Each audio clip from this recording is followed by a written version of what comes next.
Sir സാറിന്റെ ഈ ഒരു ശബ്ദം മെയിൻറ്റെയിൻ ചെയ്യാനും ഒക്കെ ആയിട്ട് സർ എന്നതേലും ഒക്കെ അതിനുള്ള കാര്യങ്ങൾ ഒന്നുമില്ല, തണുത്ത വെള്ളം മാത്രം കുടിക്കില്ല. ഐസ്ക്രീം പോലുള്ള സാധനങ്ങൾ കഴിക്കുവല്ല, തണുത്ത ഫുഡ് മാത്രം ഒഴിവാക്കും. അപ്പൊ തൈര് ബാക്കി വേറെ അങ്ങനത്തൊന്നുമില്ല. തൈര് കഴിപ്പില്ല. ആ തൈര് കഴിപ്പില്ല. പക്ഷെ എല്ലാരും ബാക്കി എല്ലാ ഫുഡും കഴിക്കും. എല്ലാരും പക്ഷെ ഇങ്ങനെ പറയുന്നില്ല. ചിലരൊക്കെ പറയും ഞങ്ങളെല്ലാം കഴിക്കും എന്നേച്ചു പാടുവെന്ന്. അല്ല, ഞാൻ തൈരും തണുത്ത ആഹാരം കഴിക്കില്ല. അത് മസ്റ്റാണ് അല്ലേ? തണുത്ത ആഹാരം കൊണ്ട് സാധാരണ മനുഷ്യർക്കും ഒരു ഗുണമില്ലെന്നേ. എന്ത് ഗുണം? ഒരു ഗുണമില്ല. പക്ഷെ ചൂടത്ത് വെച്ചിട്ട് തണുത്ത വെള്ളം കുടിക്കുന്ന ഒരു ആശ്വാസം അത്ര.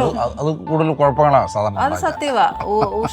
ഉഷ്ണേന ശാന്തി എന്നാ പറയുന്നത്. തണുത്ത ആഹാരം കൊണ്ട് മനുഷ്യന് ഒരു ഗുണമില്ല. സാധാരണ നമ്മളെ റൂം ടെമ്പറേച്ചറിലുള്ള ആ ഒരു ഇതിൽ കഴിച്ചാൽ ഒരു പ്രശ്നമില്ലല്ലോ.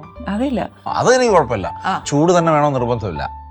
ചൂട് ആഹാരം വേണമെന്നോ ചൂട് വെള്ളം വേണമെന്നല്ല, സാധാരണ റൂം ടെമ്പറേച്ചറിലുള്ള നമ്മളെ പ്രസന്റ് കണ്ടീഷനിൽ ആ ടെമ്പറേച്ചറിലുള്ള ഫുഡ് കഴിക്കാം, ഒരു കുഴപ്പമില്ല.